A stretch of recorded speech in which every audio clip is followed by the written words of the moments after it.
dear student. Continue discussion for chapter number 8, Anatomy, Physiology and Sports for class 12th. So today will be your topic Physiology factor for the determining flexibility. Do you know what कि flexibility क्या है? हमारी maximum range, हमारी body के जो joints हैं उनकी maximum range के अकॉर्डिंग हमारी वर्किंग जो होती है वो हमारी फ्लेक्सिबिलिटी के अकॉर्डिंग डिपेंड करती है.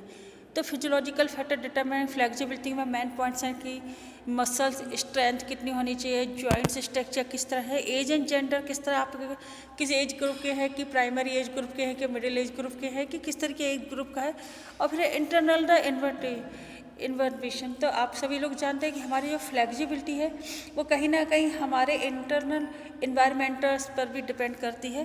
तो सबसे पहला पॉइंट हम उठा रहे हैं कि मस्कुलर स्ट्रेंथ. तो हम सभी जानते हैं कि body movement specially against gravity और the external force are possible if the associated muscles are strength enhance the make to the movement. तो फ्लेक्सिबिलिटी डिपेंड किस पर कर रही है? Level of strength. आपकी कितनी स्ट्रेंथ है, मतलब आप कितने समय तक अपनी फ्लेक्सिबिलिटी उस कंडीशन को होल्डिंग कर सकते हैं. जैसे गोलकीपर होता है उसको मोस्टली स्ट्रेचिंग की सबसे ज़्यादा ज़रूरत होती है. तो फ्लेक्सिबिलिटी है ना, यहाँ पे weak muscles can be become the limited factor for the enhancing या achieving the higher range of the movement. जो जिम्नास्ट होते हैं वो बहुत अच्छे फ्लेक्सिबिलिटी बॉडी होती है और उनकी जो मैक्सिमम रेंज होती है वो सबसे ज़्यादा होती है. नेक्स्ट है जॉइंट स्ट्रक्चर्स. हम सभी लोग जानते हैं कि हमारे जो वेरियस टाइप ऑफ जॉइंट्स है, चाहे हमारे अगर साइनोवियल जॉइंट्स की बात करी जाए तो साइनोवियल जॉइंट्स में बॉल एंड सॉकेट जॉइंट है, हिंज जॉइंट है, पिवट जॉइंट है, ग्लाइडिंग जॉइंट है या सैडल जॉइंट्स है. तो हमारे जॉइंट की एक मैक्सिमम रेंज होती है.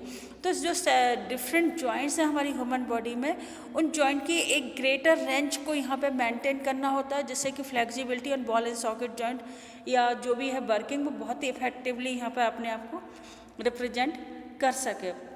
इन सब के अलावा जो डिफरेंट टाइप्स ऑफ जॉइंट्स होते होंगे वो इफेक्टिव फ्लेक्सिबिलिटी के लिए डिपेंड करते हैं. और इन सब के अलावा कि move of the almost every direction as the compare to the hinge joint to the elbow which is the only flexion extend only.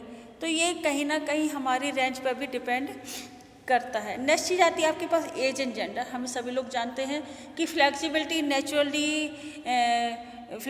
Naturally decrease with in age. जैसे जैसे एज बढ़ती जाती है वैसे वैसे हमारी फ्लेक्सिबिलिटी क्या होती है? डिक्रीज हो जाती. It is the priority due to the duration of the fibers connective tissue that the support surrounding and behind muscles fibers and decrease the cartilages and the invariant synovial fluids. जो मैं लगातार आपसे कह रही हूँ कि जैसे जैसे एज बढ़ती जाती है वैसे वैसे साइनोवियल फ्लूइड्स का लिमिटेशन कम होता जाता है, जिसका आपने कभी कभी देखा हो कि हमारी बोन आपस में एक दूसरे के साथ स्लिप कर रही होती है, स्लाइड कर रही होती है, जिसके कारण आवाज़ें भी होने लगती हैं. नेक्स्ट है आपके पास इंटरनल मोटिवेशन इन्वायरमेंट. तो हम सभी लोग जानते हैं कि अब जो एथलीट्स होते हैं उनके लिए फ्लेक्सिबिलिटी की क्या इंपॉर्टेंस है. तो joints and muscles are the more flexible at the body temperature that are the 1 to 2 degree Celsius higher than the normal. तो flexibility is the also affected by the internal environment for body temperature leading in the increase in the flexibility. हम सुबह सुबह जब warming up करते हैं तो उससे पहले हमारी बॉडी बहुत ही स्टफ होती है, लेकिन जैसे जैसे हम वार्मिंग अप करते जाते हैं वैसे वैसे हमारी बॉडी के अंदर क्या होता है? एक फ्लेक्सिबिलिटी इंक्रीज होती जाती है. मोस्टली जब ये क्या होता है, जबकि कोल्ड टेम्परेचर हो या विंटर का टेम्परेचर हो, उस समय हमारी बॉडी बहुत ही स्टिफ हो जाती है. उसको रिलैक्स करने के लिए, उसको वापस अपनी क्रिएटिविटी में लाने के लिए हमें क्या करना पड़ता है?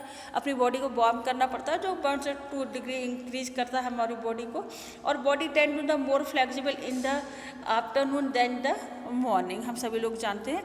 तो जो डिक्रीज फ्लेक्सिबिलिटी इसको इंक्रीज करने के लिए सबसे ज़्यादा ज़रूरी है कि हम अपने इंटरनल टेम्परेचर को इंक्रीज करें और इस सब कुछ वर्किंग करते चलें. इन सब के अलावा आता है प्रीवियस इंजरी. हम सभी जानते हैं injury to the connective tissue and the muscles ultimately lead to the reduce flexibility and flexibility advisory affected by the measure to the connective tissue and muscles. Dependence of the exercise fibers tissue take place in the affected area and make them thick and the resistance. It now is the fibrosis also called the स्क्रैनिंग. तो हम सभी लोग जानते हैं कि इन सारी चीज़ों के लिए बहुत ज़्यादा ज़रूरी हो जाता है। इन सब के अलावा आपके लिए ये भी ज़रूरी है कि आपकी जो मसल्स है बहुत इफेक्टिवली वर्क कर सके। तो कहीं ना कहीं कंपोनेंट्स ऑफ फिजिकल फिटनेस के लिए जब हम डिटरमाइनिंग फ्लेक्सिबिलिटी की बात करते हैं तो उसके साथ साथ कहीं ना कहीं हम लोग स्पीड, हमारी इंक्रीजिंग स्पीड कितनी होनी चाहिए, हमारे मसल्स कंपोनेंट किस तरीके से बात करते हैं, इफेक्टिव स्ट्रेंथ किस तरीके से हम लोग इंक्रीज कर सकते हैं।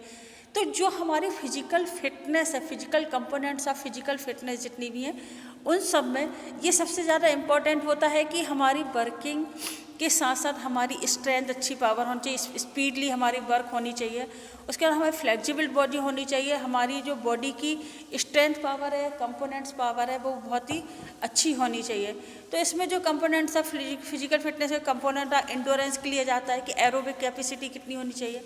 तो हम सभी लोग जानते हैं कि हमारी बॉडी के अंदर इन सब के लिए ज़रूरी है कि ऑक्सीजन इनटेक बना रहे, क्या ऑक्सीजन ट्रांसपोर्टेशन बेटर बना रहे। तो इन सब के लिए एक और जरूरी चीज़ है कि immediate effect of exercise and long term effect of exercise.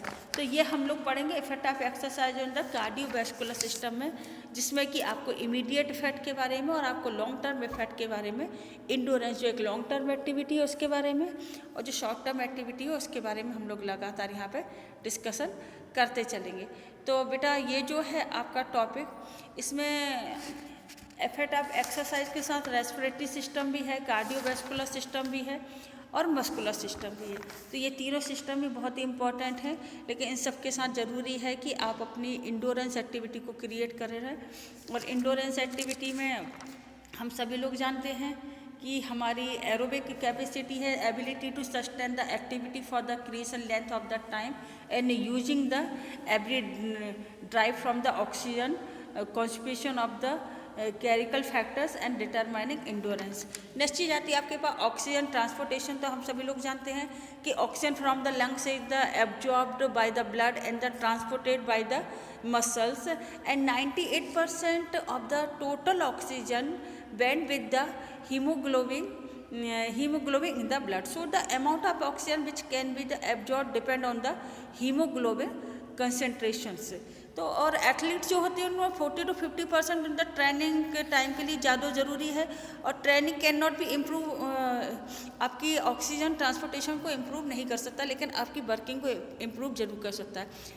Next है ऑक्सीजन अपटेक। तो हम सभी लोग ये भी जानते हैं कि amount of oxygen which can the extend from the blood by the muscles for the constitution.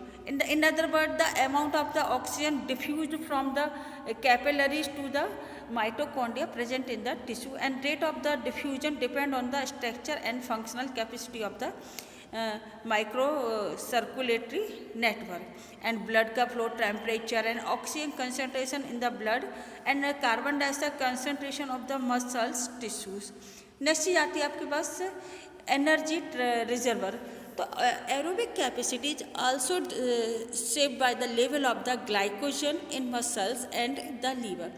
The sustained in activity, there should be the induced glycogen in the muscles and liver, and muscles glycogen store provide the immediate store of energy, and liver glycogen is the converted into glucose by the organs and released into the blood stream to the maintain sugar level in the blood.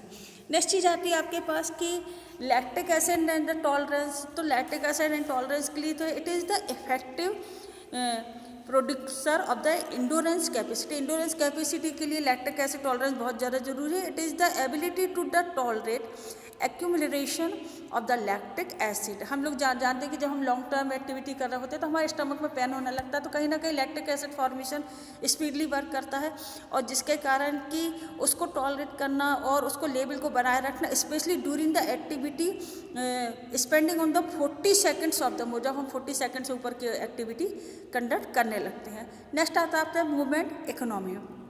हम सभी लोग जानते हैं कि saving energy is always advantage in the endurance sports to maintain the level of the performance throughout the well activity economical movement minimize energy for athletes can run for the long period. जब हम longer period के लिए work करते हैं तो हमारी जो momentum economy है उसको मेंटेन बनाए रखने के लिए कहीं ना कहीं हमारी इंडोरेंस एबिलिटी को इफेक्टिव करता है। इसलिए ज़रूरी है कि हमारी जो स्विमिंग के टाइम पे फिर से जो मूवमेंट एक्टिविटी होती है और उसमें हमें 20 to 30% स्टोरेज एनर्जी की ज़्यादा नीड होती है।